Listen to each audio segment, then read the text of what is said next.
All right, everybody. It's another week of Talking Press. This is Jim West and Dale Ross and Coach Brian Hales. Let's go ahead and get this show started.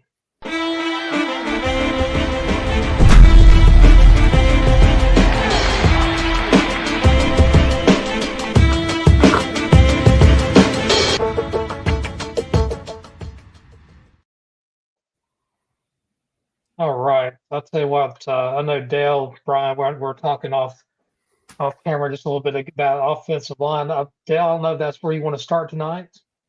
Oh yeah, definitely. I think just like Coach said earlier, it should always start with the kids, and I agree that's with right.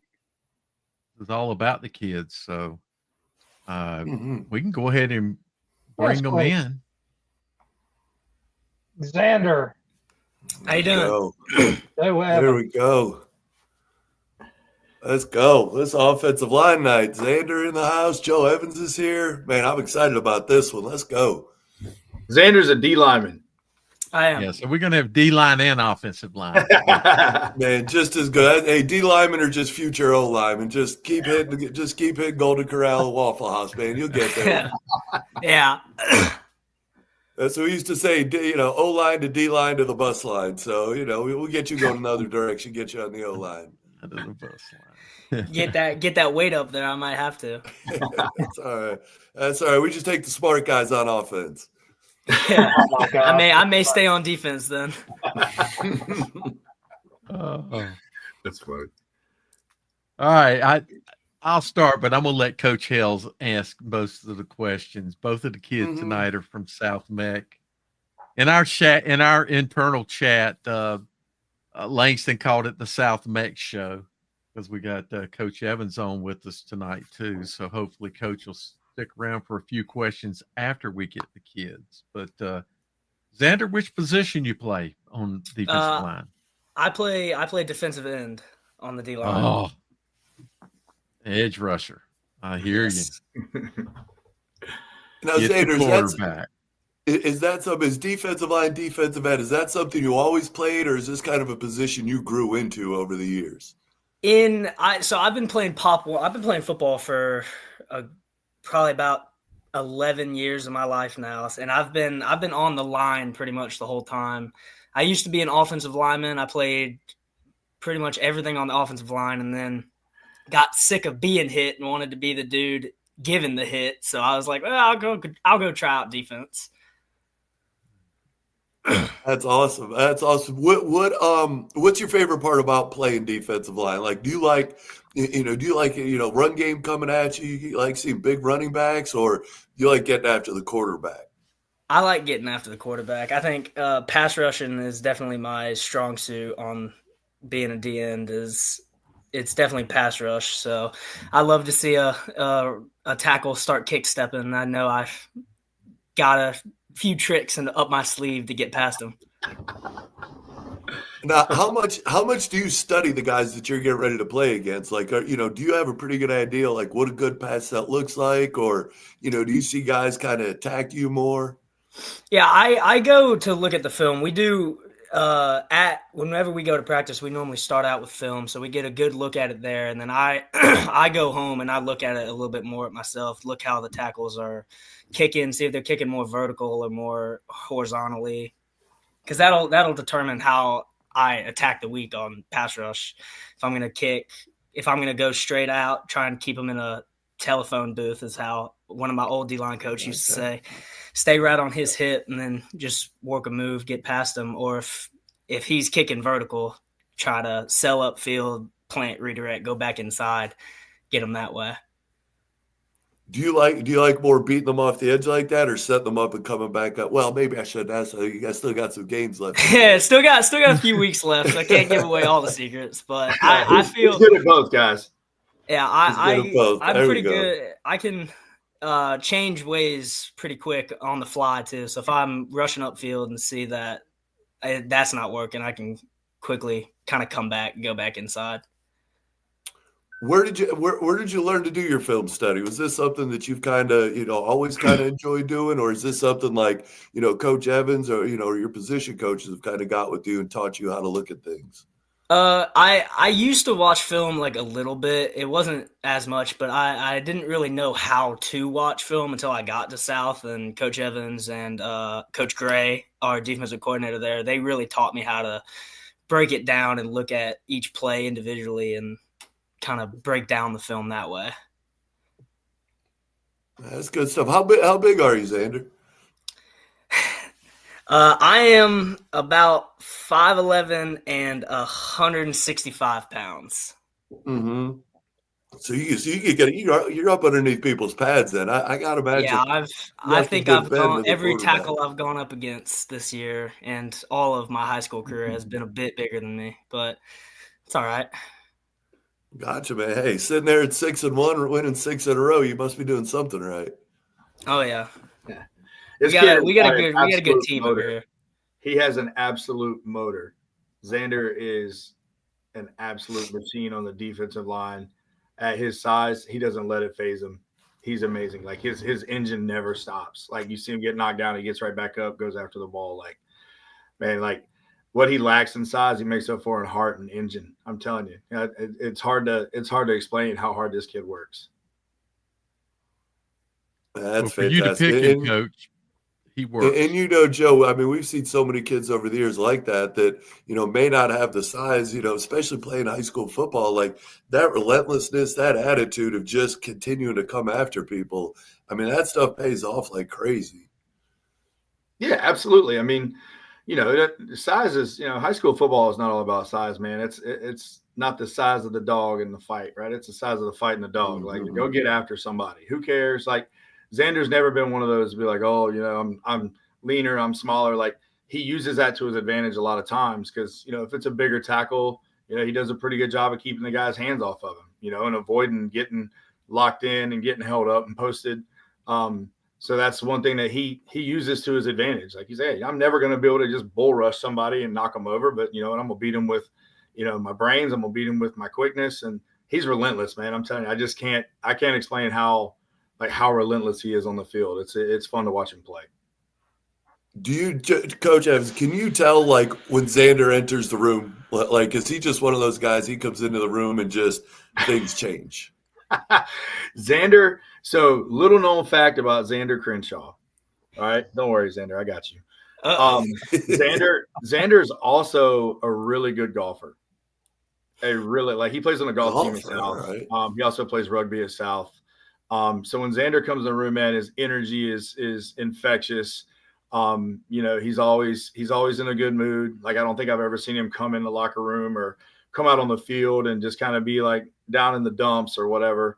I can give him a hard time, man, and he takes it, he gives it right back, and he's absolutely one of my guys. Like he's one of my go-to guys. Like if I'm having a day, man, I can go say something to Xander and his big smile cracks out and he's got something to say and it kind of picks me up. So he's I can't say enough about how much he means to our program and how hard his work ethic, infects other people.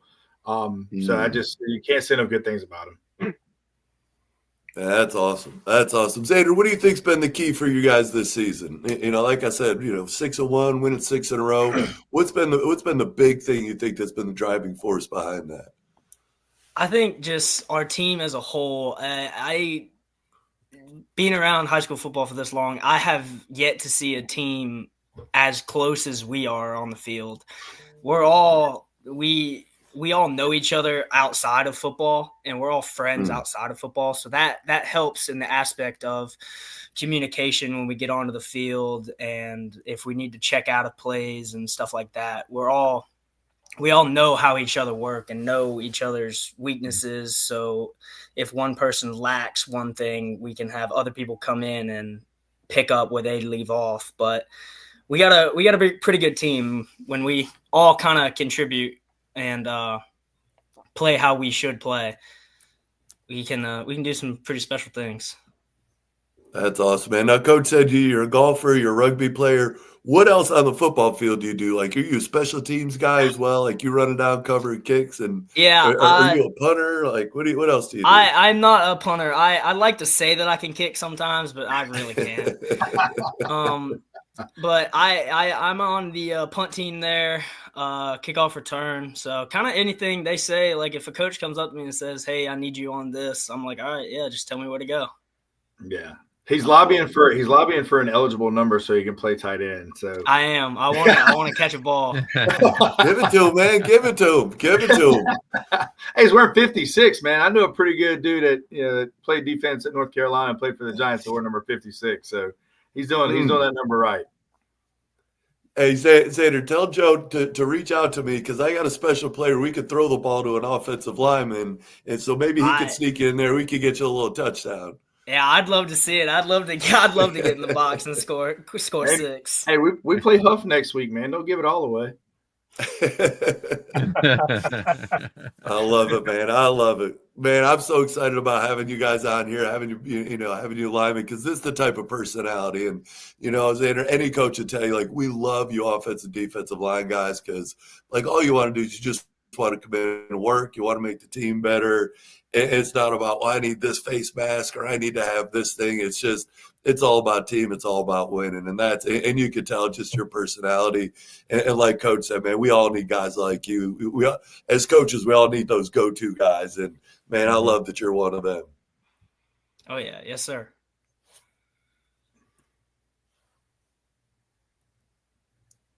Jim, you got anything?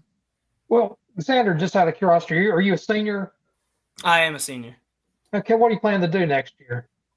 I'm planning to go to college, just be a college student. Maybe if I get an opportunity, play on a golf team somewhere. But I think after my high school football career comes to an end, I think I'm gonna hang them up there. Yeah, I got you. Any school in particular, or any type of studies you want to go pursue? I'd like to. I'd like to do something involving in sports management or sports marketing, and I'm looking at Ole Miss right now. Okay, over in Oxford. Oh, okay. Yeah, that's a good one. That'd be a good one for Xander. Exactly. I can see that. I can see. He looks like one of them Ole Miss guys. Oh, dude, hat on backwards, just bouncing around, good mood. Like Ole Miss would be lucky to have Xander Crenshaw. I can tell you that much. You know something else? Ole Miss also has they also have a golf history too. So that's a good opportunity. Yeah. Dale, what you got for Xander? You got any questions for Xander, Dale? You're old high school football guru. Well, I'll tell you what. Coach Hales asked a lot of good questions. The only things I'll say is, as you were talking, Xander, back in Pop Warner, I played defensive end. I wasn't big enough to play defensive end in high school, or at least, I was probably just a little bit bigger than you are, to be quite honest with you. Maybe I just didn't have the heart you have, but it is a fun position. We played it a little bit differently, though, in my day, where defensive end stood up versus hands in the dirt. But no, not really. I think Coach Hales asked you a lot of good questions. I think just to hear about your desire, hopefully I'm going to see you play here in the next few weeks as well. So I am going to get out, Joe, and see you. I only got to see you one time last year, and I am going to get out to see your team this year. So Xander, I'll definitely check you out. Get us some film. I will say that. So I will find us some film. And just remember one other thing, something I taught my son to be very strong in was the physics of the game. So size, you can use physics to your advantage as well. So you're probably already figuring that stuff out. Good footwork and good speed and leverage goes a long ways. Yes, sir. Well, Xander, thank you so much for joining in here. And I'd like for us to bring in your fellow teammate, Aiden, on here. Hey, how's it going, Aiden? Doing good. God, you guys related? Holy cow! No, I gotta go to the same. Go to the same barber. All these dudes have the same haircut, man. Yeah. They'll go to this. Don't go to the same barber together. Yeah.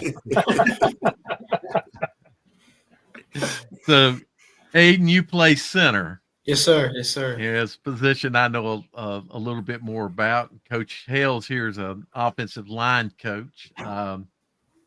So I'm gonna let Coach Hales just lead with the questions. I think I will say you play a very tough position. You get beat up a lot. It was one of the things my son told me when he got recruited by Davidson, and there's some storylines behind that. But he used to get, every Friday night he'd come home and it was like they're always beating on the top of his helmet, on the top of his helmet. You see my helmet. You see my helmet. It's all marked in. So it is a very tough position to play, not just from a physical point of view, but it's also a smartness. Do you direct your line? Yes, sir. Call your line plays and everything. I do. It's exactly what I do right when I get up to the ball. I got to tell them where to go. Right.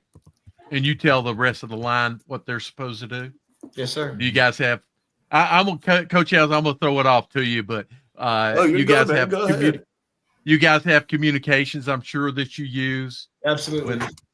When my son played, being all big, linemen, they like to eat a lot. They always use food as their calls. I'm not going to ask you to tell us what you use. He won't tell you.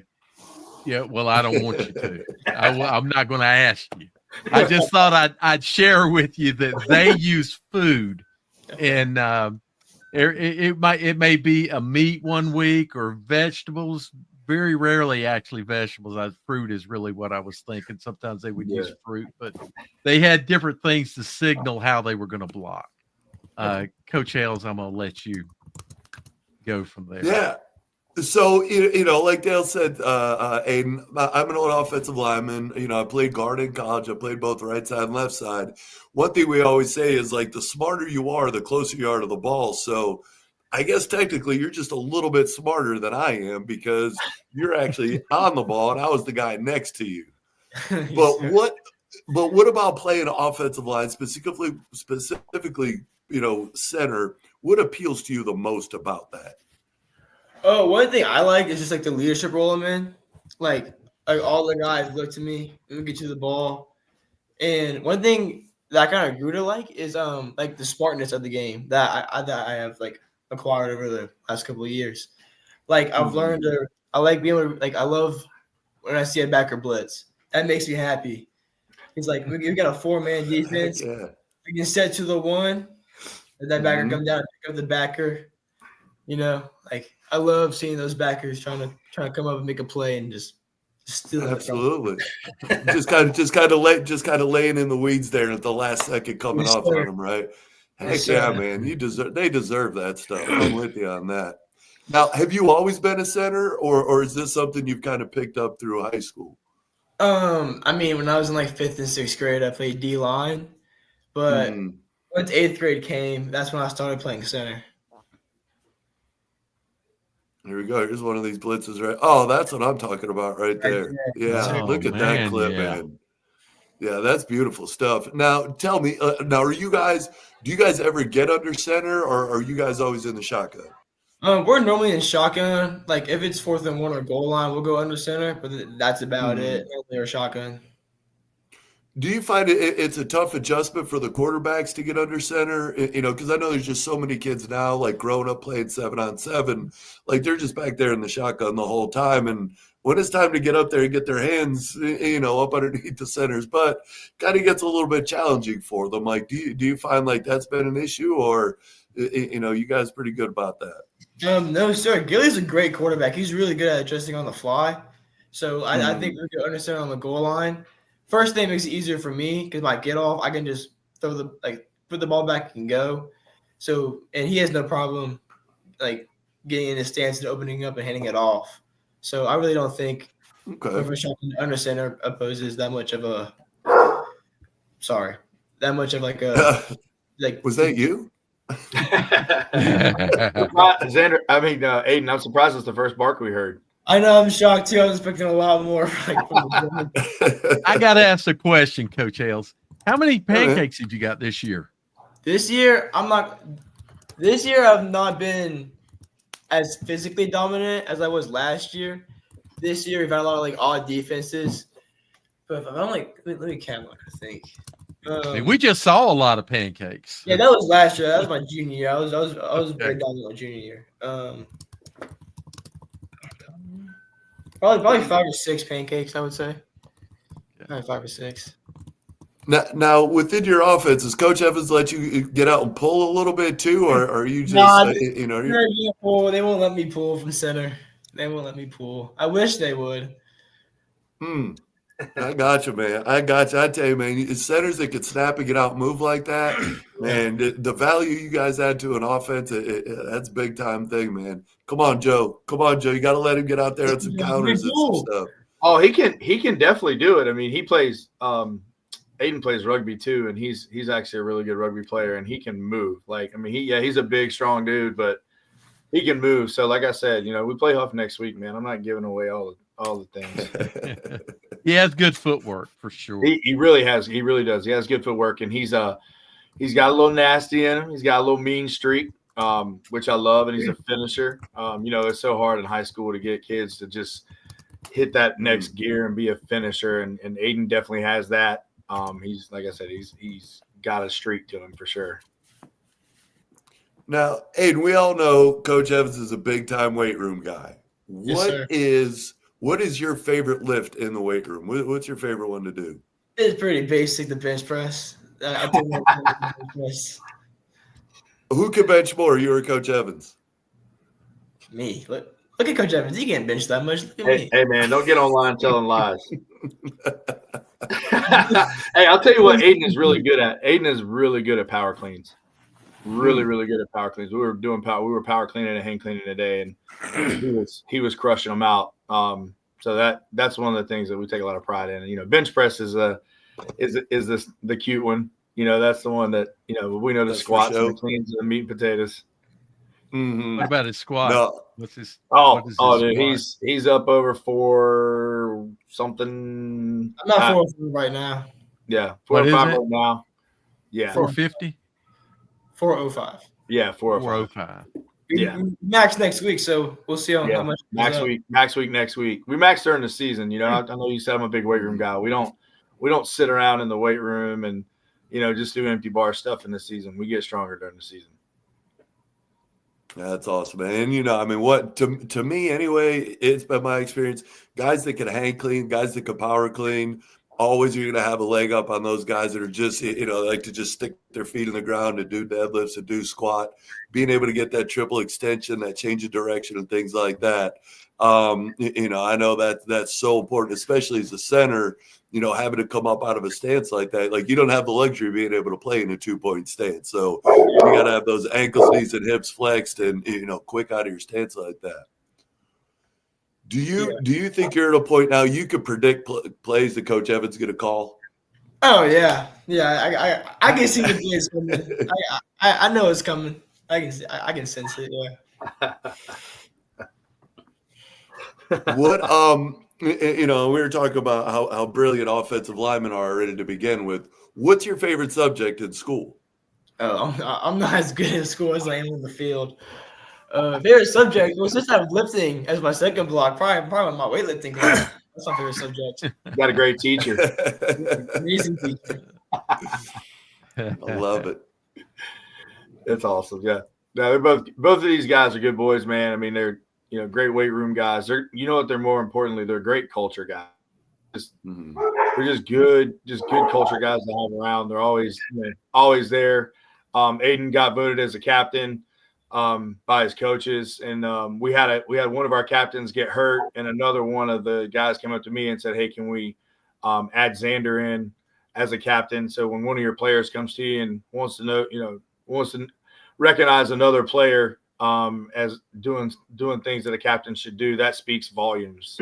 And that's just who these two guys are. I mean, they're just great culture guys. They're glue guys. It's just you got to have guys like Xander and Aiden. Do you guys have anything that you do, Aiden, like as a group? Like, do you guys go out to eat together, like on Wednesdays or on like Saturday mornings, anything like that? We always do like a preseason, like lunch, and then we do a end of regular season one. So we just had our close to end of regular season lunch or dinner. My bad. Yesterday we all went to Chili's, and we just smacked down on some Chili's. Yeah, they did their O-line dinner during a bye week for the season. Now, did Coach Evans pay for that for you guys, or did you guys have to pay your own way? No, Coach Evans wasn't there. Actually, it was our other O-line coach, Coach Iverson. I didn't get invited. You can't ever invite the boss, man. You can't invite. Don't be the guy that invites the boss.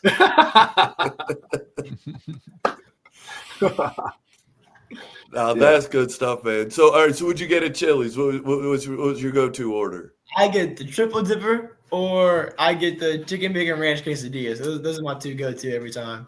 Can't beat it. I don't know what a triple dipper is, but you're saying triple. I'm sure there's going to be a bunch of it. It's great. What do you guys think? How's the rest of the season looking for you guys? I know you got a big one coming up with Huff. You guys got Myers Park down the road there a little bit. What do you guys think is the biggest thing you guys got to improve on to make sure you guys finish this off with a conference championship this year? Offensively, we need to start hot. Like, even though you've put up 40-plus points last couple of games, we started off kind of slow. We've been a little sloppy in the ending of the game. And I think if we can just, bring those two factors together, we can be absolutely dominant and just, finish through these last 3 games really strong. Yeah, that's good stuff. And you can tell both you guys, but, you and Xander both. I mean, I can see why Coach Evans feels so strongly about you guys and to see just the big season that you guys are having, man. And that's, for me, congratulations on that. I know you guys got to be super proud of it and super excited. And that whole South Bend community, too, get things rocking like you are right now over there. That's a big deal. That community loves a winner over there. And, again, congratulations to you guys on that. Thank you. Yeah, and they've done it all. They've done it all with not playing one home game all season, and they haven't complained. Yeah. They haven't moaned and groaned. I mean, we go straight from the weight room and get on the bus. And when I first told them we weren't going to play any home games, I brought the team in the weight room and kind of gave them a time to moan and gripe and complain. And they kind of asked a couple questions, and they were finally like, "Hey, let's just go play ball." Once we get on the grass or once we get on the turf, all anything that matters is football and each other. So they've done a really good job of embracing the Road Warriors, man, and they haven't missed a beat. I love it. Hey, I'm in the same boat as you guys. We get our first home game this week. For our first home game this year, we get to play this week. So I'm with you guys, man. The buses get old after a while. Yeah, you end up having to make every field your home field, right? Yeah. Well, you have to treat. That's right, man. Exactly. Who is it? It wasn't Genghis Khan. It was who was the guy? It was the Conqueror. That ordered his troops when they got to a place to take over. He ordered them to burn the boats. He said, "Your only way back home is you got to take them boats over. You got to conquer. You got to dominate, and you got to take their boats, and that's your only way home." Right. Yep. Well, guys, I know that you got a lot of stuff to prepare for tonight. Guys, I just want to thank you so much, Aiden and Xander, for joining the show. So good to see you guys. And I also want to tell you how lucky you are to have Coach Evans, head coach. Coach Evans, I've always respected him. Actually, I don't think we've ever talked before, Joe, but I hope you know I've always been a fan. He's known as a respected leader, a very a successful leader, and I'm hoping later on in your life that you'll be able to reflect on the leadership that Coach Evans has shown you. Thank you guys for staying on. Coach Evans, if you can stay on a little bit. Yeah, sure thing. We want to. I know we need to do a couple other things for the show, but what we got going on here? I think we want to talk a little bit about CMS. We wanted to. Joe, what I've wanted to do is, for a long time, is to give linemen more of a chance to be seen and heard, because I think every one of us agrees there's such an important part of a winning team, winning a game, winning a play, Yeah. Are our offensive and defensive linemen. So looks Yeah, like I you mean, picked two good ones. We make so when we do our 7-on-7 period during the week and game prep, we make our O line and our D line go in 7-on-7 so they can work pass rush. And nobody ever gets to complain at the O line. Running backs don't get to complain at them, because if they do, I'm like, well, we'll go do inside run against the defense, and I'll take the offensive line out. And you let me know how much you appreciate them now. And they, and our kids, man, like you can tell by Xander and Aiden, but our kids are close, man. They're tight. They're hard on each other. They get on each other's butts, and but they love each other so much that it doesn't really matter when they get on each other. They just don't want to let each other down. And we got a really good group of offensive linemen and defensive linemen that take that to heart. How many guys between your O-line and D-line are seniors? So I got 2 starters on the offensive line are seniors. And then 2 on our defensive line are seniors. The rest are all juniors and sophomores. Good stuff. So you got Nate Baker and Aiden Gallant are both, like, Nate's a 3-year starter at O-line. Aiden's a 2-year starter. And then, defensive line, Xander was kind of a spot play, role play guy last year, but I mean, you just can't keep him off the field this year with that effort and that motor. And then we actually have Braden Walton, who's another defensive end for us, who's plays some linebacker as well. But so just those 4, man. We got a really good group up front on offense and defense coming back next year. Man, future's bright. Future's bright. It's not bad. What's your senior ratio for the? I'm sorry, Coach Hales. I just want to follow that, and I'll let you have it back. What is your senior ratio right now? How many seniors are on your team? So I got 15 seniors this year. And we got about 45, 47 kids on the varsity team. So it's not like, we're not one of those teams that has 75, 80 kids on varsity. So, you're looking at about a third of the team. But we do play a lot of underclassmen. So that's always good. And we don't hang people out to dry. We rotate a lot through there. So since this is kind of an O-line, D-line centric conversation here tonight, tell us a little bit about your O-line and D-line coaches. So my offensive line coach is Nick Goslin. Nick actually played offensive line for me when I was at Audrey Kell.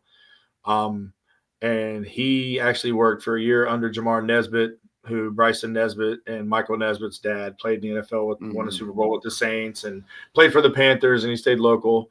So he kind of worked with him for a year, and he's done a really good job of building that. We all know you got to have that cohesion on that offensive line, and he does a really good job of building that family aspect of it. And those boys are giving each other a hard time, and he does a really good job of making adjustments. Bringing this, look at the iPad or look at the screen and see what he did to you here. Let's make this adjustment. He does, bring stuff to me in run game and things are like, hey, we can do this. I mean, we installed a play at halftime against West Meck last week, just like on the fly, and he put the whole thing in, and we ran it the first play coming out, and it popped for like 12 yards.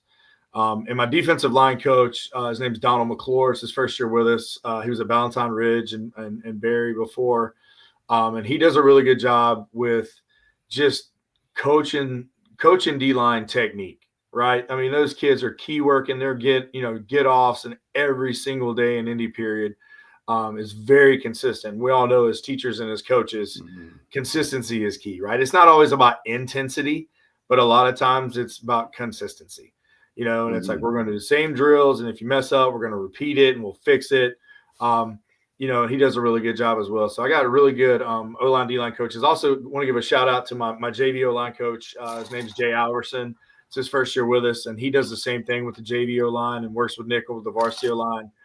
Jay does a really good job of building cohesion with that young group, which, goes without saying, our JV group 6-1 too. So they've won 6 straight games as well. And he does a really good job with the offensive line on the JV group. So they've made a huge difference in our play in the trenches. That's cool, man. That's cool, because that's the thing. We know that offensive linemen, really don't get a lot of recognition, but those O and D line coaches, man, because they don't have that spring 7-on-7 stuff that they're doing and running around and So no, I think this is great that we get a chance to recognize those guys and the hard work that they do. And, to get a kid to be able to buy in to play an offensive line, it takes a special coach to be able to get a kid, to consistently come in and do that. It sounds like you got a good crew with you right there. Oh, definitely lead by example. And they're servant leaders, man. My coaches are servant leaders, and it filters down to the kids. And they, they care a lot about the kids, and the kids care in turn, care a lot about the coaches, and the kids care about each other. So that can take you a lot further than just talent alone. We know that. Mm-hmm. Well, attitude reflects leadership, Coach, and I know that you kind of setting the tone for those guys, and was lucky enough to work with you in that Queen City Bowl, and who knows, man, maybe we'll get to work together again someday. But man, congratulations on the start, for real. Like that's awesome, man. I appreciate it. Yeah. So on that start, going into the season, is this about where you thought you would be? Are you ahead? About where you thought you'd be, or you know what I told in the spring, kind of right after I told the kids we weren't going to have any home games, when we're all just sitting in the weight room, and I like anytime I give them bad news, right, I always give them time to complain, because you got to have a vent, right? Like if you don't give them time to complain or moan and groan, this is our family time to go ahead and go. I kind of let them have some time, and I said, okay, go ahead. And there wasn't too much complaining. And then I kind of brought it back down. I was like, look, I said, this group, we won the conference championship with a group the year right after COVID. And I told them, I said, you guys can be better than that group. And you guys, you can be a really, really special group. And they know I don't blow smoke, man. I'm straight up. I'm a straight shooter with them. I don't fluff. I don't beat around the bush. I said, but you got to put the work in. And if you worrying about not playing a home game is going to be your biggest concern, then you're not going to have much success. And they've done a great job of managing not having a home field, walking all the way around campus to get to the practice field. It's actually been a cool thing to see when they walk to practice together all the way around campus, of the conversations they have, and that gets you a little bit closer. And so I thought whenever we started, that this would be, and I told the kids last week, this is where we expected to be. This is absolutely what we expected to be. And I don't let them get complacent. We won, kind of big last week against West Mech, and I kind of chewed them out at the end of the game and told them they got sloppy and they kind of got complacent and let their guard down, and told them they looked satisfied. And they kind of looked at me like I was crazy. And I said, you played like you looked satisfied. Are you satisfied? And they were like, no, we're not. I said, then play like it and practice like it. that's tough sometimes for players to swallow when they feel like they've done well, but then coach tells them, no, you didn't. You left things. So yeah. And it comes from, and they know that, I love these kids, man. Like I love this, I love all the kids I coach, but they know when I'm coming down on them that I'm being straight up honest with them, and I'm not doing it anywhere other than a place of love, because I love coaching. And I love being around kids. It keeps me young. I'm 45 years old now, Dale. Does that make you feel good? Make you feel a little old? Yeah, it makes me feel real old, brother. Yeah, but it's it's like I build relationships with my kids, man. And like if you're a good relationship builder, then you can have those hard and tough conversations. You know what I mean? Yep. So, what's your record against our alma mater after this past week? The only game I lost, I don't know the number. I just know last week I was 1-0. That's all I worry about, man. Like, when I do the preseason thing for the Observer and they ask me what my record as a head coach is, like, I got no clue. I got to look it all up, because I worry about winning. I worry about being 1-0 every Friday night. And it's like, right now we're 0-0 until we get to that field next Friday night in Cornelius. Coach, I got to ask you a question. Who would you consider to be your mentor as a head football coach? Oh man, I've had some great ones. So the first person I ever coached with in high school football was Rocky White. Rocky. And Rocky was really, really good at, he loved the kids. He would have tough conversations with them off the field. He'd take care of them off the field. You need a ride, you need food. Like, he was always there for his kids. So he's number one. The second one that I had was Bill Geiler at Independence. And Coach Gallagher was a huge mentor to me. And it wasn't so much telling me what to do. He was telling me kind of the things not to do as a head coach. He's like, hey, you don't want to do, don't do this, but here's why you don't do it. Like if you do this, here's the reaction and here's the negative that you're going to get out of it. So he kind of helped me see through some things, like as a growth as a coach. And then also, as a young offensive mind, like I would just ask Coach Geiler, we'd get on the whiteboard in the office at Independence when I was his OC, and I'd say, hey, if I line up like this, what were you going to do on defense? And he'd line it up and I'd say, okay, where's the hole? Where's the hole in your defense? Because there's always a hole in the defense. And he would kind of show me, and he was like, all right, here's how you can manipulate it. Right. So Coach Gallagher did a great job. And actually, I consider one of my good friends, Scott Chadwick, great mentor, was there for me in a tough time when I really needed somebody to reach out to me and help me out. And he, had me on his staff for 2 years at Myers Park. Learned a lot of stuff from Coach Chadwick. Really, really good football mind, but also just another, one thing, those three guys, Rocky and Scott and Bill Geiler, they're all great guys. They're all just great people that care about kids and care about ball. So I can't thank those guys enough. And my number one, I call him a mentor, but I never got to coach with him, was Bobby Bowden. And Bobby Bowden has one of my favorite sayings ever. When your team's playing like dogs, treat them like kings. And when playing like kings, treat them like dogs. And it was just like his love for his players and the things that he did. I'm a huge Florida State fan. But just, seeing the things, I went to camp at Florida State and got to have a conversation with Coach Bowden when I was 17, when I was in high school. And I consider him and the way he coaches and his passion, for the game as a huge thing that I can look forward to. Yeah, I was going to say you're a big Florida State guy without question. Yeah, absolutely. Jim, I got a call from Rocky, and he said, I want you to be here at practice tomorrow. I'm like, why? He said, well, I'm going to have somebody here. I want you to see who's going to be here. And it was Joe. That was actually the first time Joe and I had ever met. I knew who Joe was, obviously, because he was a big stud at West Mecklenburg. You're telling fish stories now, man. But I don't know if you remember that day, but I still remember the day because one of the things I always admired about West Meck was the stadium. Mm-hmm. And the field that we had there, the field that Coach Lemon kept, and I always gave Rocky credit for maintaining that same thought about the care for the stadium and the care for the field. And anyway, that was the first time we met, and was that in 2005 or? Well, so my first year with Rocky, I think was 2022 maybe, because I was right out of college. I mean, Coach McConnell called me and not said, 2022. That would have been 3 years ago. Oh, sorry. No. I mean, 2002. See, I'm old, man. 2002. Okay, that's when it was. It was a long time ago. I didn't realize it was that long. Yeah, it has been. You talk about Coach Lemon maintaining that field. So when I was a senior, during football season, I used to go out during fourth period and help Coach Lemon paint that arrow on that field. And that's kind of where I learned, him and Coach Webster, David Webster.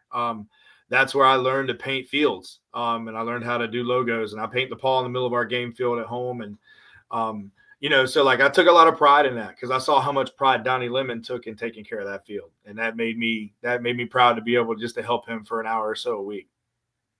So to share that, and I believe I've told you this before, my senior year, I was a gym assistant to Coach Lemon. Mm-hmm. And I helped him on Thursdays and Fridays. One of the things that we would do as his gym assistant during football season was to, line the field and paint. And every week we had a home game. Everything was fresh. It was every week. Everything was fresh.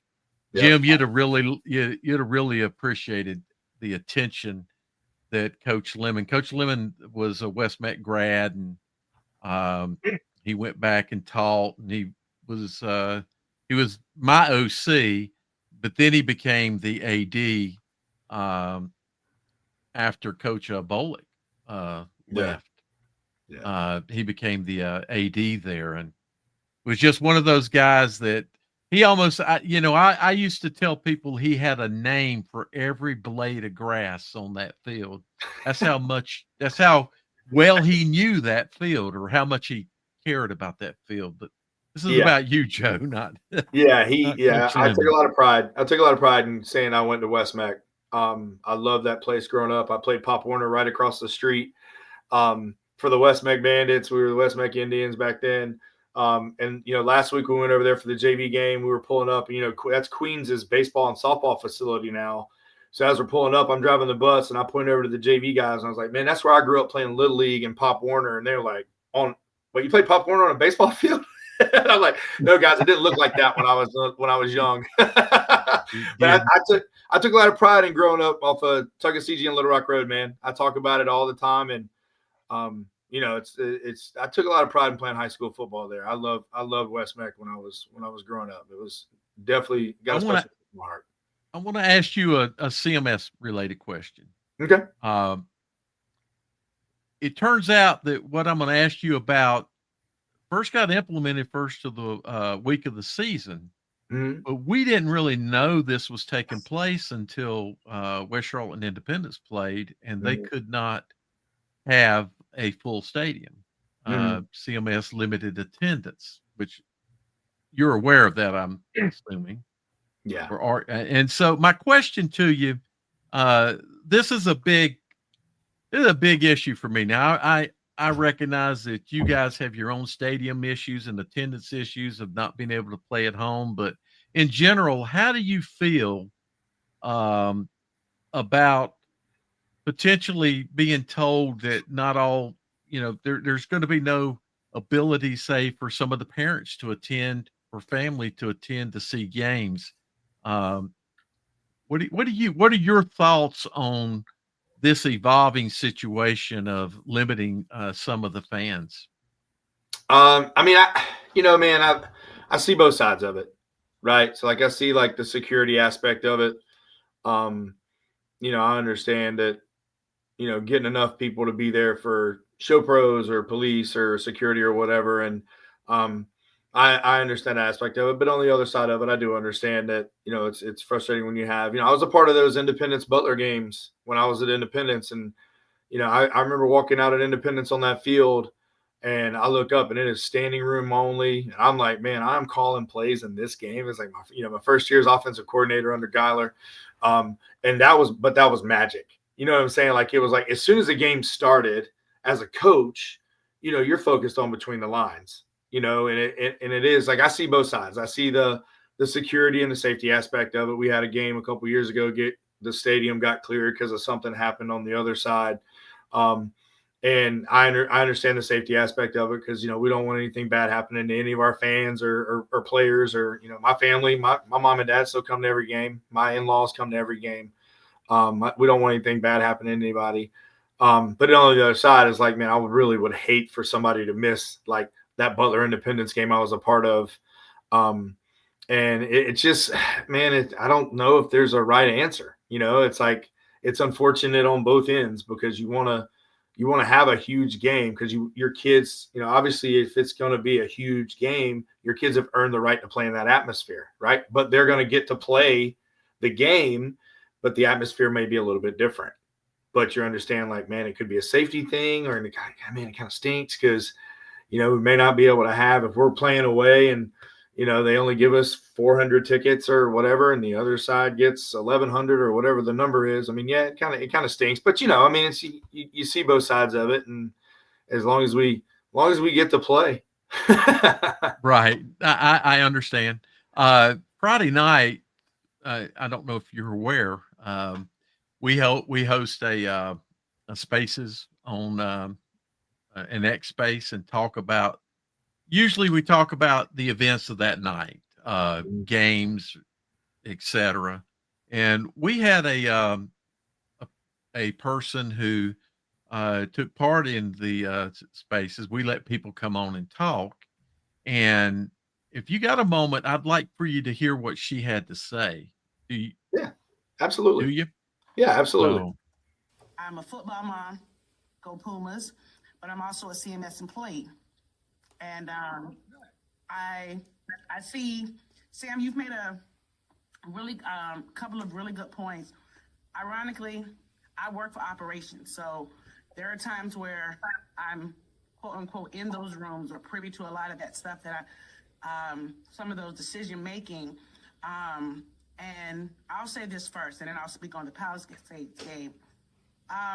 You're absolutely right. What needs to happen is that, in my opinion, there hasn't been an example made for the behavior that we've been seeing at these games. You know, there has not been an example of this is what happens when you misbehave at a football game in CMS. My son's a senior, and since junior year, I've seen and heard of a lot of different things that some schools have tried to do. From what I remember, at one time, Butler, they had kind of like a pseudo dad enforcement agency that kind of helped the SROs and the coaches. And the police force. They had kind of like their own little mini police force that they helped out. I've heard, different variants of that, across the district and the state. But penalizing the kids from having the players from having the full experience of having their family, their community, and their friends and everybody cheer them on, and then the bystander, the watchers who are coming, kicking them out because a handful of people are cutting up and carrying on. It's wrong. And even with the whole idea of, you have to be 17 and this and that, everybody knows after school, there's a lot of kids hanging out after school for whatever reason, so they're not going home. So they're getting into these games. You have parents dropping off 12 and 13 kids, they're jumping out of a car and they're walking up, so I do agree that there has to be some things in place, but while they're doing that, in the meantime, they need to start setting examples for this is what happens when you misbehave, because to punish everybody for the actions of a couple, whether they're inside or outside the perimeter, is wrong. It's absolutely wrong. I don't know about the pride of the West Side, Joe. I think that sounds like a CG Road, baby. Yeah, baby, exactly. But somebody put that together for us that went to another West Side school. Yeah. Actually, that was put up because I attended. Unfortunately, I've been at 2 games out of maybe 4 or 5 games that we've had incidents at. Mm-hmm. I went to the Palisades Olympic game first, and this mom that just spoke, she has a son that plays for Palisades. And there was an incident late in the 4th quarter in that game. But the thing that I noticed when I got there, and as the game's going on, I live in Steel Creek now. That's the part of the West Side I live in, the high class part of the West Side, I guess. And I expected this to be a sold out stadium because, 2 community schools, and the stadium wasn't even half full. It was probably a third full, something like that. Maybe a third on the home side and a third on the visitor side, something like that. And I found that odd, and I didn't understand why. And it turns out that game was limited. That was one of the games that was limited, that has been limited this year. And then I happened to be at the Mallard Creek West Charlotte game, and they had an incident there as well. Both incidents happened inside the stadium. They both actually happened on the home side, just because I guess that's where it happened. But we did. There were situations that occurred. I don't know about the other situations, but from what I have seen in the past, I can point specifically to some Gehringer situations. All the situations were outside influences. They were not necessarily the kids at the schools that cause these situations.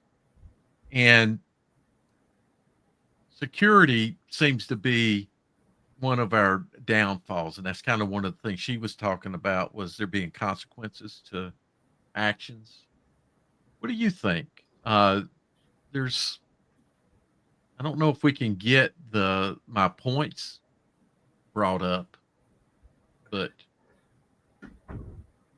I felt like this might be a good time, and if you would share with us, Joe, some of your thoughts.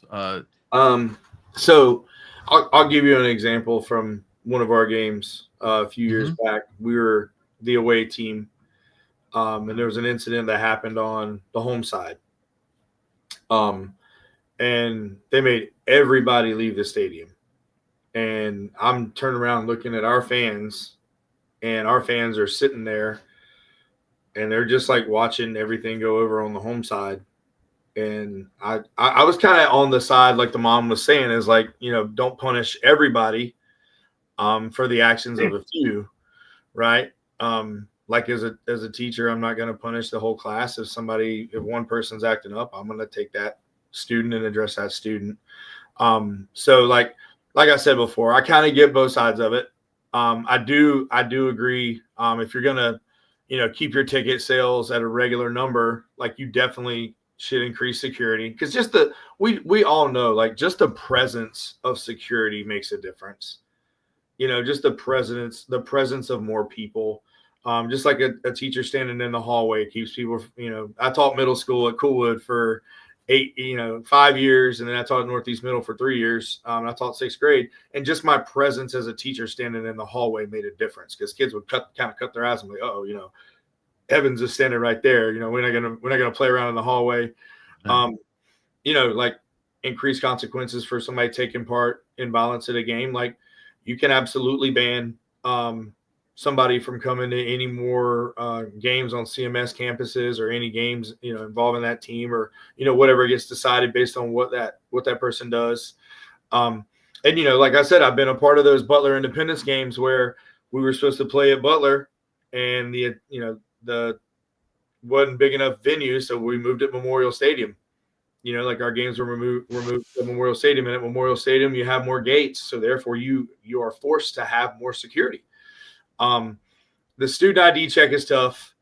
I think that's like the old, like in college when I was at Appalachian, you go to a game and you had to swipe your ID, or they checked your ID to get in, and that was kind of your ticket. It's tough because you're going to have, like she said, like this parent drops off 10 kids. Well, what happens if 5 of those kids have their ID and the other 5 don't? Well, those 5 get in, and the other 5 are just kind of hanging out around the stadium. Idle hands can sometimes do the devil's work. So we don't want any problems with that. So I see, a lot of those make sense, right? Number one, you obviously want to increase security, because that makes people feel safe, and nobody wants to go to a high school football game and feel threatened. I want to sit there and, eat my popcorn and drink a Coke and listen to some guy behind me yell stuff that he doesn't know what he's talking about, and enjoy the whole atmosphere. Right. So I, like I said before, I see both sides of it. I'm not trying to ride the fence, but I obviously, I'm a parent, I'm a CMS parent. My son plays for me. So I definitely see both sides of the coin. Yeah. So obviously, the increased security, they're limiting attendance because they don't have the security they feel for the number of people that are there. Yep. But if you limit attendance, you're hurting in a couple of ways. One, you're hurting that gate tremendously. Oh yeah. So that's one of the things that we see. That's a lot of money. If there's 1,500, 2,000 people, an estimate for West Charlotte was $25,000 that they lost in gate, just in gate. So that's a lot of money. That's a lot of money that I felt that maybe can go towards security. You can you can cover the security. The venue change. There have also been some games, Independence Butler games, that were played at Providence. So we had that era when they were played at Memorial and then at Providence, and security being one of the things that, as I remember it, that regional championship game. I don't know if you remember that game, but you were sitting up in the stands, and I went across the field and came up and talked with you. Yeah. If you remember that, I do. Sitting there freezing. That was a game that you had to get there early because the security clearances to get in were tighter. Yeah. So I think we need to look at increasing the security versus decreasing the attendance. Well, and you also got everybody knows that, those big gate sales from high school football games, and I'm not saying it's the only thing that matters, but those big ticket games like that can fuel the entire athletic department. It's not just going to football. You know what I'm saying? Right. Like, think about if you go to I'll use Butler Independence because I coached in those games, right? Think about how much money you make at a concession stand in that game. Think about how much, like there was never a time where we were at a Butler Independence game and the concession stand didn't sell out. Right? So you got concessions on top of the ticket sales. I'm not saying that won't happen with limited tickets, but there's a greater chance you're going to sell more concessions with more people. So the money aspect of it is huge. And me being, the way I am about high school football, I'm more about the experience. Like, people need, man, I've been to some phenomenal high school football games. I've been lucky to be a part of a lot of really good high school football games. And I just think the experience of being able to be at that game and, really kind of take in that atmosphere is tough to not be able to do it when you're really into it and you're quote unquote like a football purist that just wants to go to the game, right? You just want to see a really good football game. The year when I was at Independence and we were lucky enough to beat Coach Hales over at Butler, and we beat them 28-27. I mean, my neighbors were at that game, and like my neighbor played football at Mars Hill, and he's in the Mars Hill Hall of Fame, and he still says that's the best football game he's ever been a part of. It was a good game. Yeah. So like I think it does stink, but it can stink on both sides if somebody gets hurt. It's unintended. Well, the thing is, it wouldn't be too hard to fund some extra security. I mean, to me, one of the things I always look at is if you're going to have extra expenses, you also need to have some type of extra revenue. I mean, do corporate sponsors. I mean, do some type of collection. I'm sure the parents would love to know that their kids will live more safe. Raise some money. I mean, I don't know exactly how much it costs per person for security.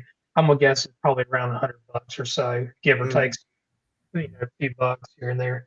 If you have 3 security guys there now, why don't we have 6? If you have 5, why don't you have 10? Just do something to increase just the presence, like you said, because if you have more people there, it's like Murphy's Law or Murphy repellent. If you have that extra money in your bank account, something usually doesn't break down as fast as when you don't have the money, So. Yeah. Right. It's like insurance. Exactly. The experience thing. Some parents miss the game. That West Charlotte Independence game. So you got family members that can potentially be not able to be there to see. Now, how would you feel as a parent, Joe, if you were not able to see your son play? Now, you were, but if you were not a coach and you went to get tickets and you were told you can't, you're not going to be able to attend the game. I would not be happy at all. There would not be I would be upset, but I guarantee you I would not be as upset as my wife would be. Because my wife cherishes every single football game that she's been able to watch our son play. Right. And I know that, that is just super unfortunate. But yeah, I would not be, I try to, it's kind of that role reversal of like, oh, you felt like this happened to you? Well, what about if it happened to me? So I understand, like I would not be very happy at all. Those are things we got to also consider as we move forward through this season is how do we keep that from happening? Even if they're going to limit attendance, how do we keep that from occurring? I see Gary has joined us. It's something else. I wanted to ask Joe one more question first, Jim, if that's okay. On the consequences thing. Now you mentioned, Joe, about not being able to attend games and all. Mm-hmm. But Gary brought up a good point to us about what had occurred and earlier in his career of a principal making a statement that anytime there were any fights, people were going to get hauled off to jail, hauled off by the police. So the consequences, when I threw that together, I'm thinking more of along those lines. So if not just banning you, for the rest of the season, but immediate consequences of you get hauled off. How do you feel about that? Yeah, I mean, dependent upon what you're doing, right? Because there's always levels to consequences. We know that. Like if you're in school and you're skipping a class, that's a lot different than getting in a fight. So there's always different levels. And I think, I would have no problem if we were at one of our games and there was a fight in the stands and, three people got put in handcuffs and hauled off, because I think that sets the example and kind of sets the tone for we ain't gonna stand for this. And it's like it's kind of one of those, like, everybody else kind of looks at it and goes, oh man, I don't want that. So like the next game they go to, there's an issue in the stands and somebody leans over to their friend and goes, hey man, you remember that game last week we were at? Those 3 kids got arrested, or those 3 people got arrested. It can be kind of like a cautionary tale to keep people from doing those things. So I think it's something that should definitely be addressed, should definitely be talked about, and to make it a better experience for the people that are there for the right reasons. Jay, I wanted to ask you a question about this policy. When did you learn about the policy, about the restriction of sizes for these big games? I guess it was probably a few weeks ago. I try to kind of stay in my lane and kind of keep those blinders on during the season of worrying about my team. And, I always tell our guys to worry about us, don't worry about the other team. So it was probably a few weeks ago, I guess, when that issue happened at Mallard Creek and West Charlotte. And then I kind of got brought to light a little bit more. So I was just kind of like, man, and I remember my first thought was like, man, that stinks for the people that were there. Cause I've been in that, I've been in that a couple of years ago. I was like, man, that kind of really stinks for our fans because something happened on the other side and they kicked everybody out. Right. And I've kind of been through that. And I remember thinking like, man, what about the fans that were there just to watch the kid play or watch their boyfriend play or their best friend play that, like we're going to go, I live in Union County and my son's best friend plays at Sun Valley. So our last game of the season, we're playing Myers Park on Thursday, the 30th. Well, Union County's playing on Friday. So I actually get to go and watch one of my good friends' son and my son's best friend go play Sun Valley at Porter Ridge. And, I would be like, man, what would happen if something happened on the other side and they made me leave? You know what I mean? Like that. And it's really, it's something that I just, I think is very unfortunate. If that does happen, it's just not a good look either way around. That's a good ball game, by the way, Joe. Atmosphere wise, that's a big rival. That's a huge rival. It is. Sun Valley is really good too. I mean, Porter Ridge is good. Hurst does a good job too. Now, another question I have, Joe, and I'll leave you alone. The NCHSAA announced, I can't remember, it was sometime last week, where they're not going to announce the draw or the seeding for the playoffs until Monday instead of Saturday. What's your feelings about that? I'm just curious if you have strong feelings about preparation. Yeah, I mean, man, as a coach who likes his, I'm like sitting there hitting refresh on those brackets. They put up the preliminary brackets, and I'm like, all right, let me see if I can find film on this team, just preliminary. I don't like it at all. I just don't, because you come out, Monday is a huge day. I mean, regular season, but then it's amplified in playoff season. Monday is a massive day. You're going to watch film and you're going to break down film. And, I see it as such a drawback, because my staff meets on Sunday nights. We meet on Sunday nights. I give my coaches have families. I give them all day Saturday off and pretty much all day Sunday to be with their families and watch film and kind of decompress from Friday night's game. And then to not announce it until Monday, I think it creates big issues, because now, Monday is a huge install day for us. We install Monday and Tuesday. And we do it by down and distance and situation and things like that. But that's almost 48 hours of time that you're just kind of sitting there twiddling your thumbs as a head coach going, all right, your kids are texting you like crazy. Coach, do you know who we play? Do you know who we play? Like, I'm trying to keep it a secret. Like, I promise you guys, I tell my kids, as soon as I know something, I promise you guys will know. And it's a big detriment, because you're going to tell us on Monday, right, who we're going to play on Friday. Right. So now you just slowed down my timeline, but also at the same time sped up my timeline, because now you slowed me down on Saturday and Sunday. And then I got to get everything kind of shoved in on Monday. And then by the time you get to Tuesday, Wednesday, you're still trying to figure out and sift through everything you got to do. I mean, it's not good from a preparation standpoint at all, I don't think. Yeah, you won't be able to install until Tuesday, because you're going to have to. You won't know. You will not have looked at any game film of your opponent until Monday afternoon. We would have Monday night practice from 6 to 8 o'clock somewhere. Right. I'd call another school. We would have practice that night under some lights. We would definitely, as soon as we find out, we would have. I mean, we have to have a viewing party and get pizzas. We'll do it. Gary. Yes. I'm sorry. You got anything for Joe about those topics?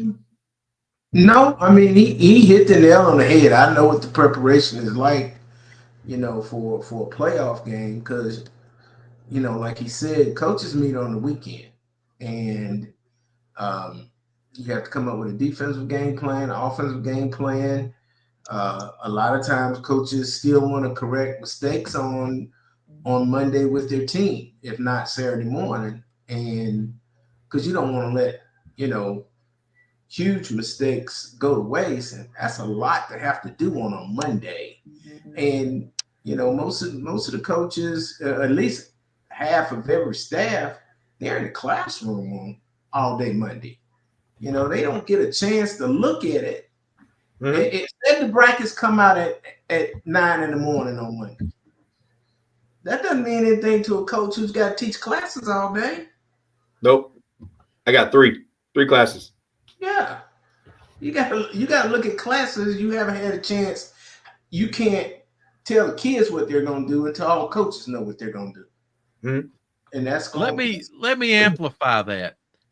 They say they're going to release them at noon, right? And that's always the schedule on Saturdays, is have a release at noon. And then everybody gets a chance to review and protest if you didn't see something that aligned with what you liked. And then they would go through and organize the brackets based on that. And usually it's not until 3 p.m. Exactly. 3 p.m. until we know on Saturday. So that means it's going to be 3 p.m. on a Monday. Yeah. I can't, and I understand why they're doing it late, because everybody that works for the association is going to be out at, what is it, cross country state championships, or what? It's some other sports, tennis or whatever, that have other state championships on Saturday, and so they're going to be spread out across the state. But They still haven't told us why they couldn't do it on Sunday. Yeah. I mean, Yeah, no, exactly. Unintended consequence. I know. Yeah, exactly. I love that word, Gary. Or that phrase. Hey, coaches work on Sundays. Hey, coaches work on Sunday for free. I wash laundry and cut grass on Sundays during the season. So, I mean, somebody can go sit in the office and talk about playoff practice on a Sunday and, not put everybody a day behind. So, I would think they could tell, all the ADs, hey, they already have a deadline as when you report the score. So they're gonna have all the scores that they need by Saturday.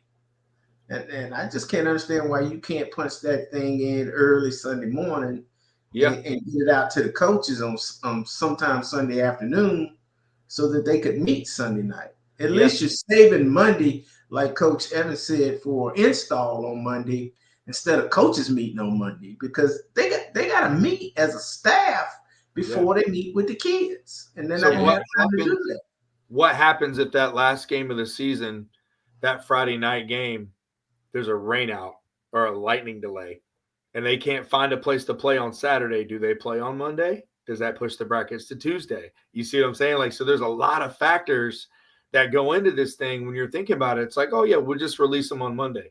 Well, if Myers Park and South Mech are playing on a Friday night and a lightning storm comes through and there's nowhere for us to play on Saturday and they say we have to move to Monday, that just put the whole state back another day, maybe day and a half.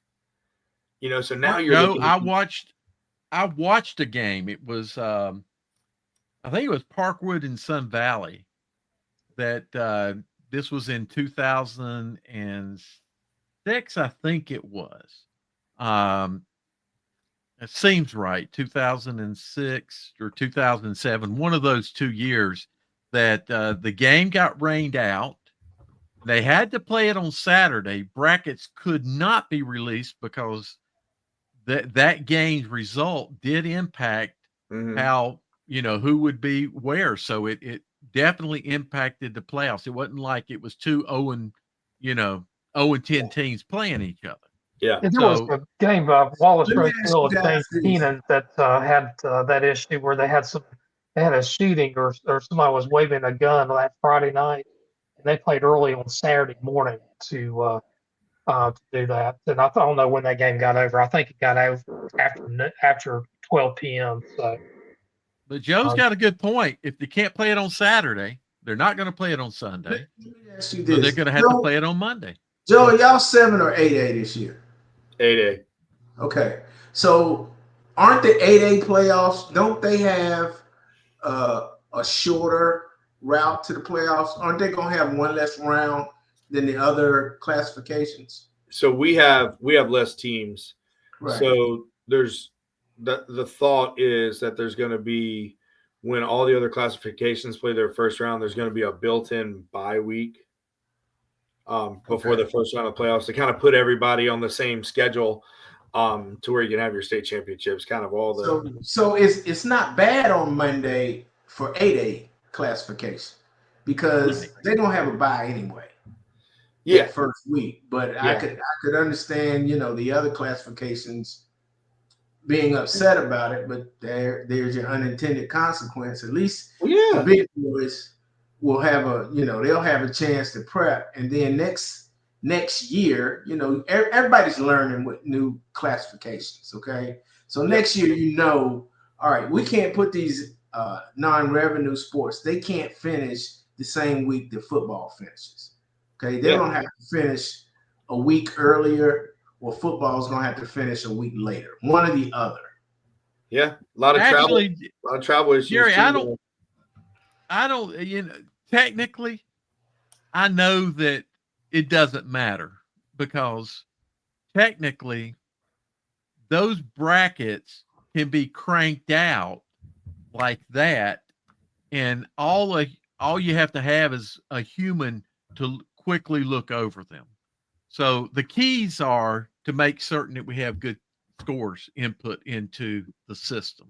Mm-hmm. And one of the things that maybe can help us here is that the week before football season regular season ends, all ADs should be required to assure that their records and scores are proper as to that date. And then the only remaining thing is the last Friday night's games.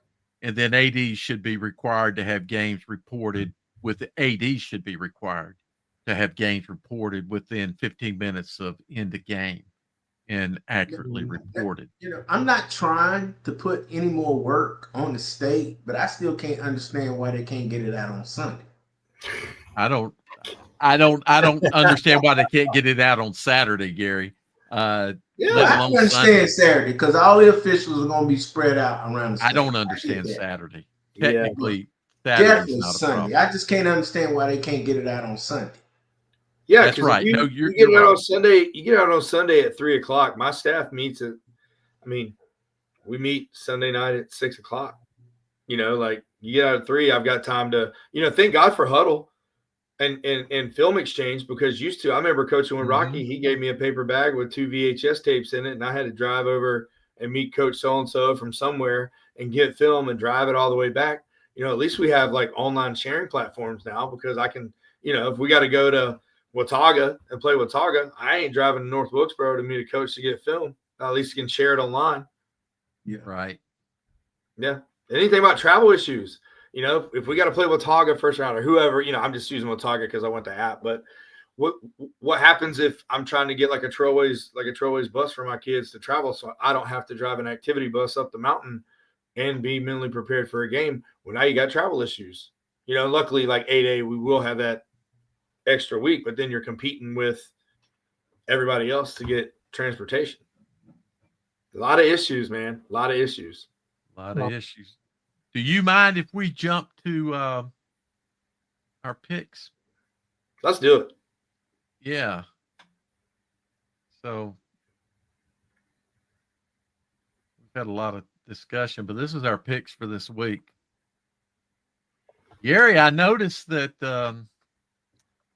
we all had a lot of similar picks, but then there are a few different picks. I'm going 6-0 the last 2 weeks. I have too, and I was wondering. I'll be honest with you. I was wondering if all of us weren't going to go 6-0 this week, but I see that there are. Now you and I are close, with the exception of that Statesville and Davie game. And also the Cannon and Charlotte Latin game. That Statesville and Davie is going to be really good. Statesville is a 6A team, and Davie, I believe, is an 8A team. Maybe it's 7A team or 8A. That's going to be a really good game. And Cannon Latin, I couldn't tell you anything about that game.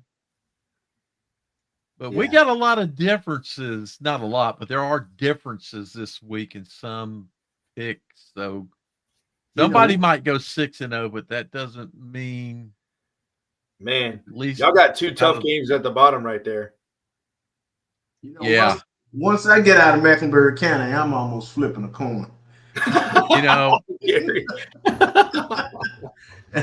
I'm partial that way, but that's. I grew up in Mecklenburg County. I played in Mecklenburg County. I coached in Mecklenburg County. That's what I know is Mecklenburg County. Yeah, well, that Lincolnton game, that could be a very, very good it will be a good ball game. Man, I'm telling you guys, we scrimmaged Kings Mountain we always go to the Cleveland County Jamboree preseason scrimmage. Last year we scrimmaged Kings Mountain. Like just dudes all over the field, right? Great team. We gave them a hard time. It was close. I can't remember what the score was. But Ashbrook's really, really tough. And then we scrimmaged Shelby this year at Gardner-Webb in that kickoff classic or the scrimmage, the Cleveland County Jamboree. And they are phenomenal. That quarterback they got at Shelby throwing to some of those speedsters, but you never count out a team like Lincolnton, right? That's why they play, you can pick them all you want, but that's why they play the game on the field on Fridays. And that's going to be a tough one. That's going to be a good game, especially being it is at Lincolnton. And, with the 3A, I think Shelby is probably has the highest ceiling of all the 3A schools in the state, followed by maybe James Keenan and maybe like a Northeastern or whatever. But right there with them is Lincolnton. Lincolnton might be the second best 3A team in the West. And I mean, I always love it when an underdog beats the favorites. So could have a big chip on their shoulder. Now the game also, I'm kind of looking at the Kings Mountain Ashbrook game though. Ashbrook, they might have the higher ceiling, but Kings Mountain, on a given day, Kings Mountain could win against about any 6A team. So, and to me, those two, the Kings Mountain Ashbrook game is a coin flip. I'm gonna take Ashbrook, and I'll take Shelby in the second game. But, but both will be good ball games, I think. Hey, I'm telling you, all my coaches at West Meck used to say, there's something different when you get on 74 or 85 and go across that Catawba River. They used to always say that, whether you're going to Kings Mountain or you're going to Ashbrook or you're going to Shelby, once you cross that Catawba River, you better be ready to play. And it might have been a just mental mind game, but they got me with it because I still say it to my guys if we go across the river. Joe, I'll tell you something. Start smelling all those fish camps. Hey, I'm telling you, man. I'm telling you. Different. Joe, we scrimmaged Ashbrook my senior year, and I took a lick to the head to my helmet. So we were given our helmets that day. They had just been painted, they were ready to be worn. And I had a big mark on my helmet right here. Yeah. So I had to carry through the rest of the season. Get from some. Ashbrook. War wound, baby. Let's look at some standings, I guess, just see what's going on in the Mecklenburg County area. All right, that Greater Charlotte 7A, 8A. I think Garinger. I don't know about that one. Hopewell, Myers Park. I think Myers Park's will win that one pretty good. Any games at Chambers Independence, you think that's going to be much of a game? I mean, Chambers been struggling. Independence is Independence. Any thoughts about that, Dale or Joe or Gary? Ooh, man, I'm telling you, that Power 6, 7A, 8A conference is, man. I mean, our conference is great. No disrespect to our conference, but I mean, you get in there and you got West Charlotte, Butler, Mallard Creek, Independence, Chambers, and North scrappy too. I mean, you get in there and it's one of those like the SEC kind of almost is like, man, what's going to happen tonight or what's going to happen today? Is Mississippi State going to beat Georgia? Because Mississippi State really got good players, just no disrespect to them. But as an example, I got, DJ was my offensive coordinator for a couple years. I think he's going to have his guys ready. They're going to play really, really hard. And I got to go with McFadden. No disrespect to my man, Captain Munlin up there at Chambers. But I think Indy will get it right this week. DJ's a great coach, and I think him and his staff will be ready to go. You know what? Yeah, I'm picking Indy. I think people are sleeping on Mallard Creek since West Charlotte beat them pretty easily. But I think they discovered a quarterback, and that's what they have been missing for the last 4 years is a consistent quarterback. Yep. And I think Mallard Creek is getting ready to take off big time. I don't think they lose again in the regular season. No, I wouldn't. That quarterback's going to have a big game against Open this week, right? Yeah. I'm sorry. Yeah, I think let's look at the next sneaky team. Well, hang on a second. I just wanted to say I'm going to go to the North Meck Butler game because I've been to a lot of Butler games. They've never had a completed stadium. And they're at Butler. For those that don't know that stadium was never finished. No. From Grass the Hill. time it was built. Say again. I said Grass Hill. I used to flip. Yeah, Grass Hill. It turned into mud everywhere. Yeah. So I'm gonna be at that game. Gotcha. Well, is it finished now? I know they did the turf, but is the rest of the stadium? Well, finished? they're gonna play. So is it finished? I don't know if the whole thing's finished. So I may not be. If they're limiting ticket sales, it doesn't matter if it's finished. Yeah. Got that right. So let's look at the next That's page. true.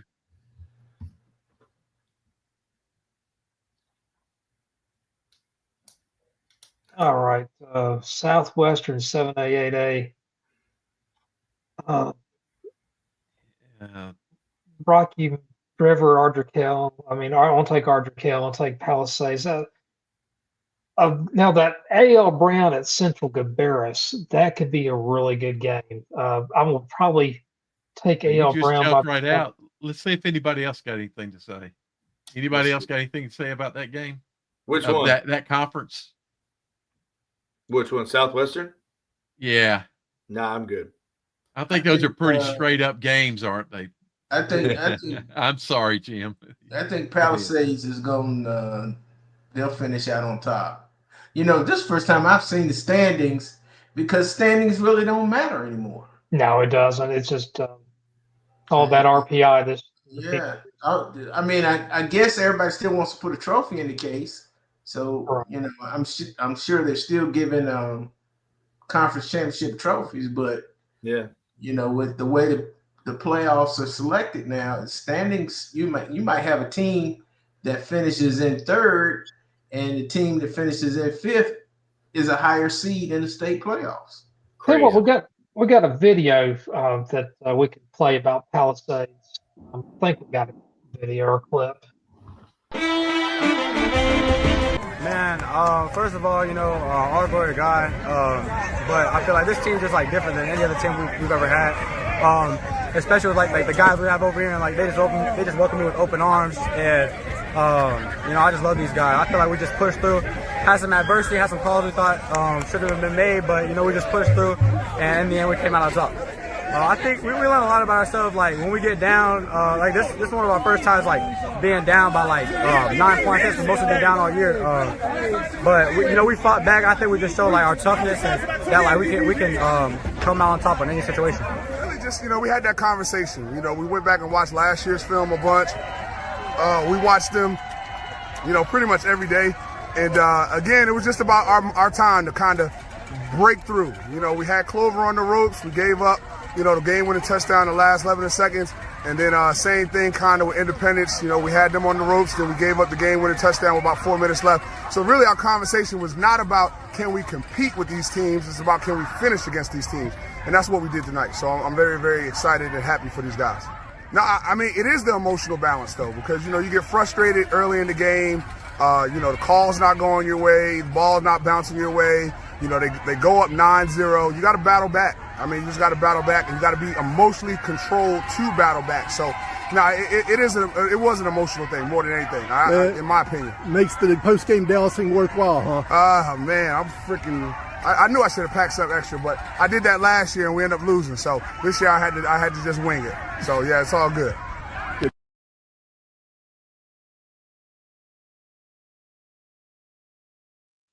Jim, before we roll on, did Joe leave? Guess he did. I guess he did. I was going to ask him about losing early in the season, how that builds you, which is what Coach Simmons was talking about. All right, let's go to the next conference. Let's stay here for a second. The Olympic West Cabarrus game. I won't take Olympic in that game. I think they got just a little bit more than West Cabarrus does. That Greater Metro 6A 7A, you know, that conference might have been settled this last week when Olympic beat A.L. Brown. I don't agree. know. No, I agree with you. I think those were the two top. Now, certainly things can change, but I think those were the two top contenders. Yeah, I know West Cabarrus is 3-0 in that conference, but they haven't played A.L. Brown. They haven't played Olympic yet. So right. We shall see. All right, we can go to the next page. Big South, I leave that to you. I have no idea about those teams. Well, the cream of the crop, of course, is Providence Day here. Latin is having a great season. I picked them to win this Friday night. Other than that, I don't think there's much more to say. I mean, at the end of the season, Providence Day will be the standing champion. Now, the Southern Carolina 6A 7A, I see 5 really good teams in there, being Weddington and Porter Ridge Catholic, Marvin Ridge, and Sun Valley. I think those 5 teams could win a lot of these 6A or 7A conferences. Porter Ridge and Marvin Ridge, the battle of the ridges. I'm going to go with Porter Ridge in this game, but it's going to be a close one. Huh. Certainly, I'm going with Porter Ridge. Is it going to be a close game? I'm not certain myself, Jim. Okay. I think, I hate to throw shade at teams, but that could be at least a couple of score spread, I think. But I think here, we've got I agree with you. Like prior to the previous conference, this conference has a lot more meat in it. Those are 5 good teams. It was interesting to hear Coach Evans talk about maybe making it to the Porter Ridge Sun Valley game, because that's a huge rival game there. That's a big game, kind of as big as the Weddington Marvin Ridge game is as far as attendance is concerned. But Weddington sure took care of Marvin Ridge this past week. Sun Valley Catholic. I'm going to go with Catholic in that game, and no disrespect to Cuthbertson, but Weddington all the way in that game. I agree. Yeah. All right, let's go to the next page here. All right, this North Piedmont 6A, 7A. It's always weird. I always think about North Piedmont being a 3A conference. Now it's a 6A, 7A conference. Lake Norman at South Iredell. I got Lake Norman all the way. Mooresville over North Iredell. That Statesville Davie County game could really go either way. I would say right now I probably will go with Statesville by maybe just the slightest score, but again, that game could really go either way. That's going to be a really good matchup. I don't know if you picked Davie or Statesville, but I picked Davie. Did you? I mean, that's a great. It's going to be a great game. Although Statesville got blown out last week, so who knows what'll happen. That Big South 5A 6A conference. You talk about another really good conference. Those top 5 teams. Really, I'm gonna say Hunter Huss might be the 5th team in that conference. I'd probably say Ashbrook, Crest, Kings Mountain, and South Point. Those are just tremendous programs here. Crest and Hunter Huss, I'll take Crest. That Kings Mountain Ashbrook game. I know a lot of people are big on Kings Mountain, but I'm going Ashbrook, and I'll take South Point over North Gaston. Yeah, I'm as you saw, I picked Ashbrook. South Point. I agree with you on everything, but I do pick in the one game that'll probably be the real competitive and big time game, Kings Mountain Ashbrook. I'm going Ashbrook. Okay. I think Ashbrook's probably a solid score. Oh, I think so too. I think they're a good touchdown. At least a solid. Yeah. 7 to 10 points. All right, we'll go to the next page here. Rocky River 4A, 5A. Anson County and Mount Pleasant. I'll tell you what, Mount Pleasant had a pretty big win last week. And I'm going with Mount Pleasant. Monroe West Stanley, I'm going to go with Monroe. I say that very calmly because I'm from that county. So I'll just say Monroe. But and Forest Hills and Piedmont are excuse me, Parkwood. I don't know why I said Piedmont, are not playing. Right. So I agree with you on the other on the other picks. Yeah. The South Piedmont 4A, 5A conference. It's not really that strong of a conference this year. The one team that I think is really strong though is J.M. Robinson, and I think they'll roll over South Rowan. Carson at Concord. That game really could go either way. I'm gonna go with Concord just simply because it's a home field advantage. It's a little bit hard. I think Concord's home field advantage might be just a little bit more strong than most home field advantages. Salisbury is just in bad shape this year. I mean, no way to put it. They're struggling against everybody. I'm going with Northwest Cabarrus in that game. And West Rowan and East Rowan. I know East Rowan had a big win over Salisbury, but I'm going to go with West Rowan in that game. Yeah, I'm not going to counter you on any of those picks. I think Robinson is the cream of the crop there. Now, this next conference, these teams like to beat up on each other. Bandy's and North Lincoln, that should be a pretty decent game. North Lincoln's a 5A team, Bandy's a 4A. I'm going to go with Bandy's in that game.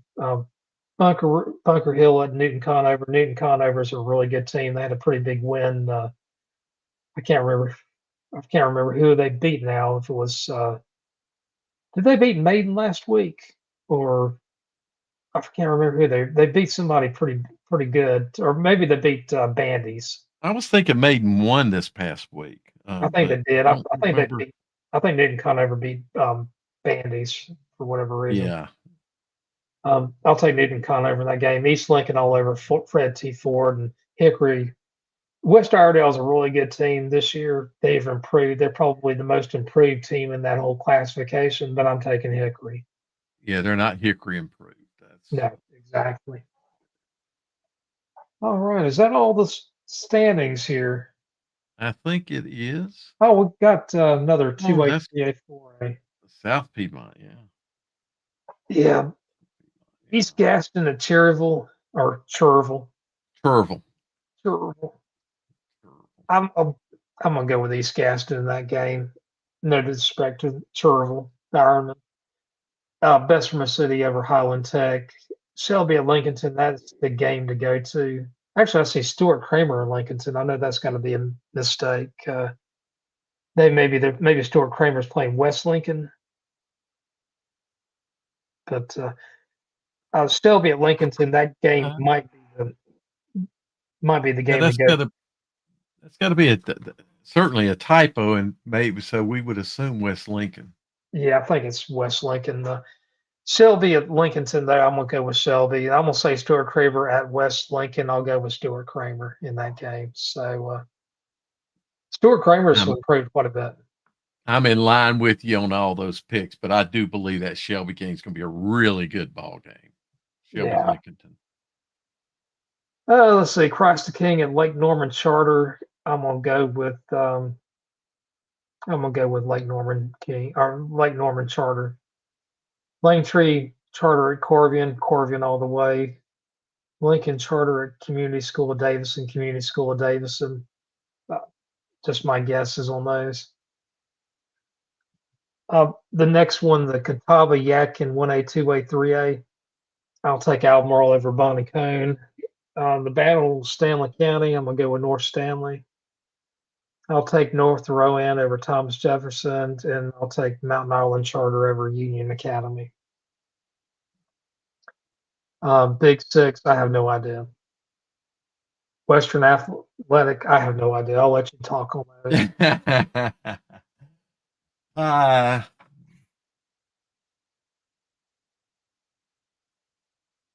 We got Asheville School at High Point Christian.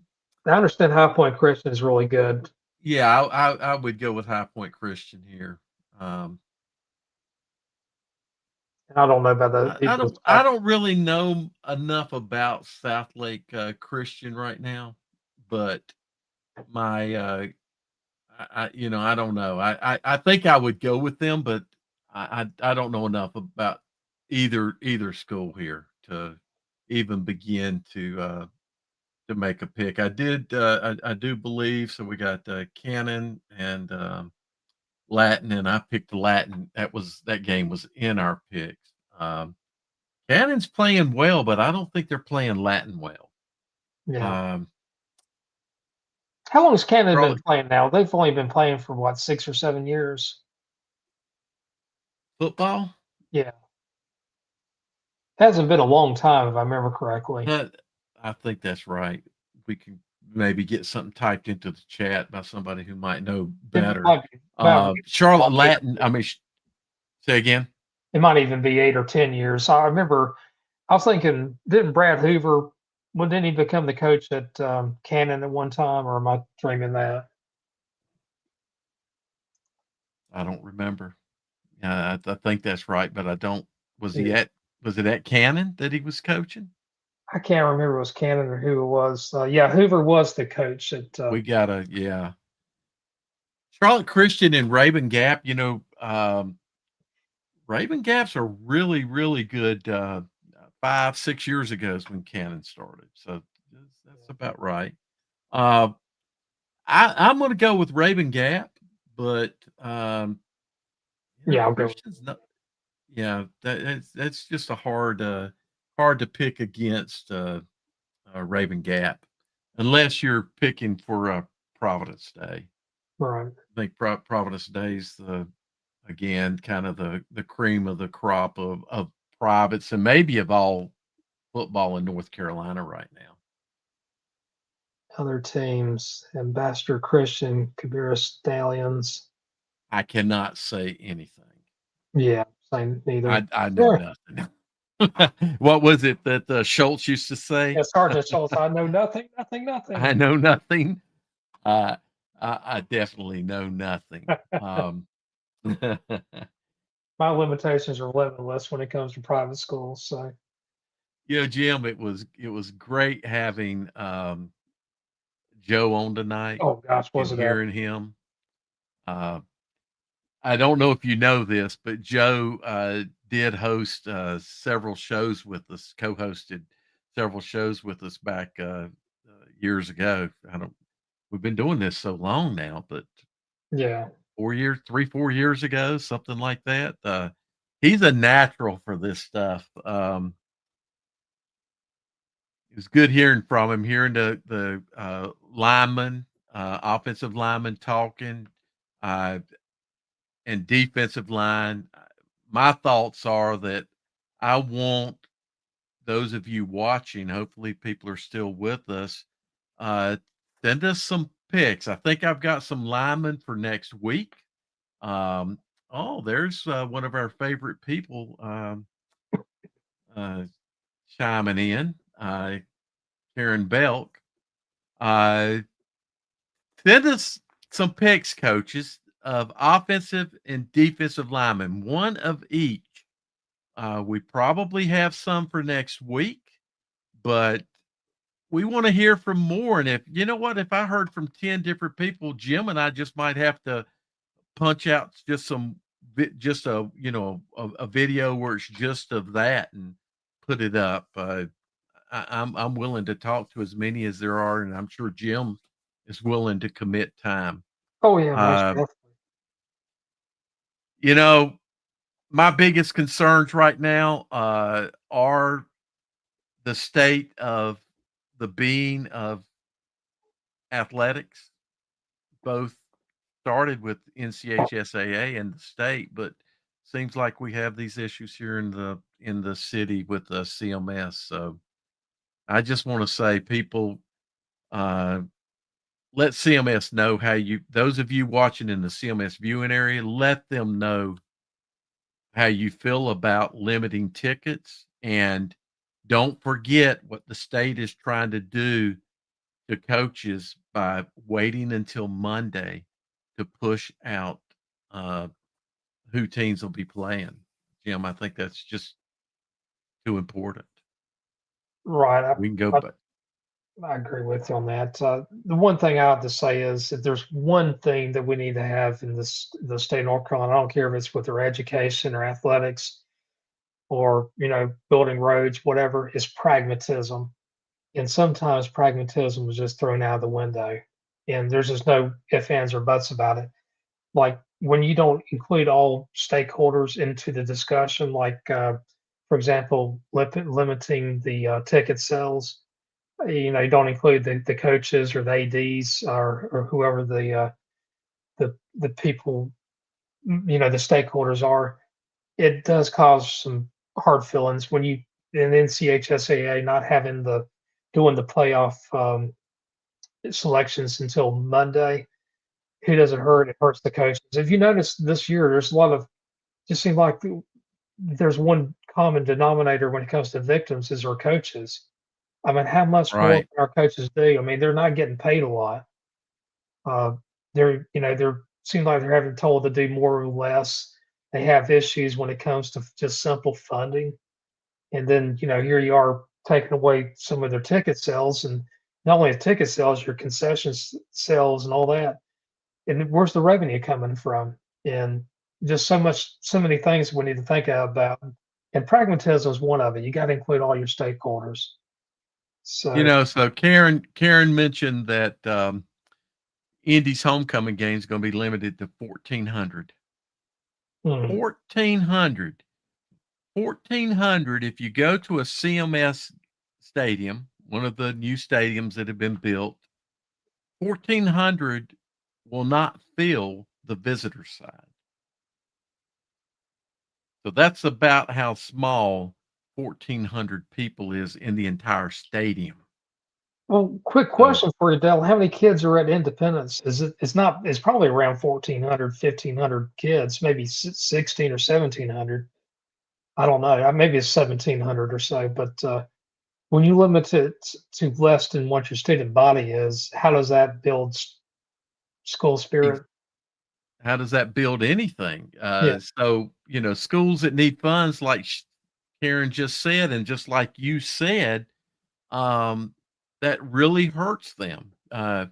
You get, having worked on Booster Club, I have a good understanding of where funds come from. And a lot of people may not understand where funds come from. You get sponsors, you go out and you find some corporate sponsors that'll donate money, you sell ads or things like that. But a large chunk of money comes from concession stands. Right. Gates and concession stands. And the gates and the concession stands in football season buy basketball uniforms, they buy track uniforms, they buy volleyball uniforms, they buy volleyballs, they buy softball uniforms. All these other sports live off of football. Right. It's hard for basketball. Basketball is your next highest revenue sport. And so basketball can bring in a little bit of money, but not near the money that football brings in. Right. It costs less to operate a basketball program, so maybe basketball can afford through their own revenue to buy their own uniforms, etc. But for them to help fund other sports, it's just not happening. So, all sports are going to be hurt by this. And this is homecoming too. That looks like 2,150 students. I'm gonna say probably 450 of them are going to be seniors of that 21. Usually you have your freshman class as your largest and your senior class is your smallest. Let's say 500 just to be rough around. You got 500 students, you got parents, you got siblings, and you're basically saying, you know what? Yeah, it's your homecoming, but we don't really care about it because we got another plan we know better than you do anyway. You got to have pragmatic thought. It's just think about it. Think about it this way: what is happening at Independence that DJ has done, and I, every time I see DJ, I tell him he is the right person to be the head coach there. Right. They needed pride brought back to that program because that suffered, and now that he's doing that, and when you see more former Indy players coming around the program, which is happening. Here's a homecoming game.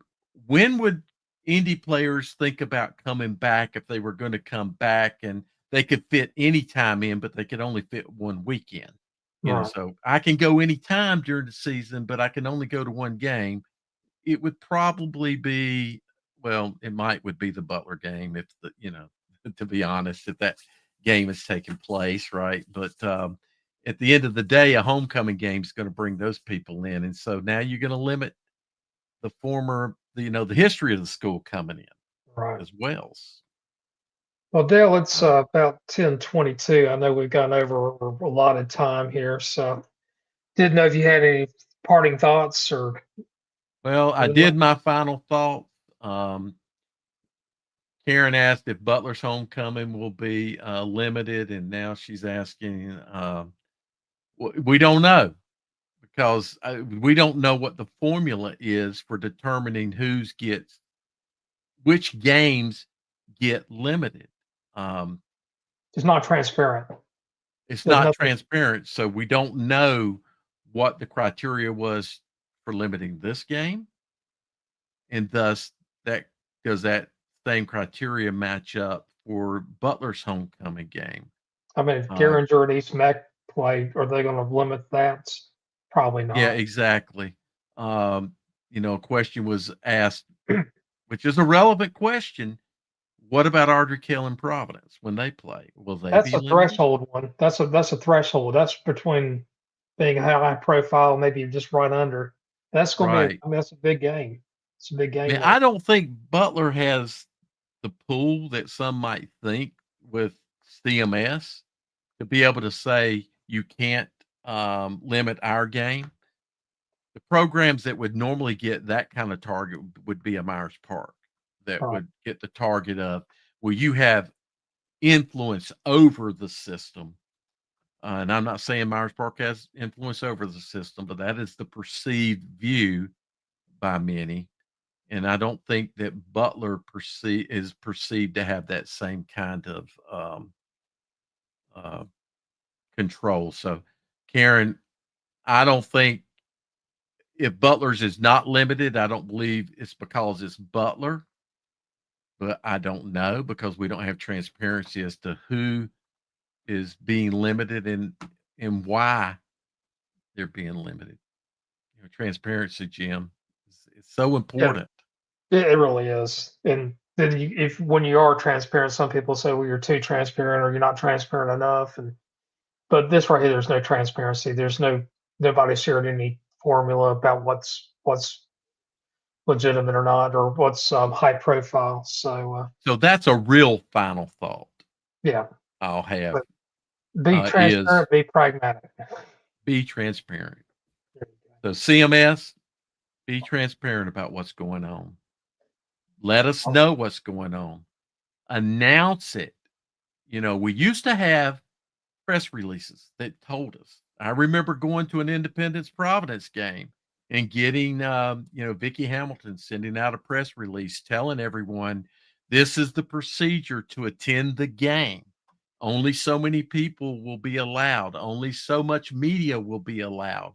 Only so many extra people will be allowed to have access to the field. So there was all this criteria that was put out to us at the beginning of the week, so we all could plan to be there. CMS, you've got to be that way. Yeah, exactly. Announce it. So. All right. Well, Dale, thank you so much. Always been a pleasure. And please catch us on Friday night at 11 o'clock. We will have a Twitter Spaces or whatever they call it now, Elon Musk land. That's on Fridays at 11 o'clock. We will have a Talking Preps on Tuesday at 8 p.m. And what we have here, Talking Preps OT at 8:30 on Wednesday. It's not on Spaces. We're doing it like we're doing this. Okay, gotcha. This Friday night's going to be like this, people. Where Jim and I'll be. That's right. Jim and I'll be on. Exactly. And any of the other Talking Preps people that decide to join, like Gary joined us a little while ago, we'll all be here. And Dale is frozen up, looks like.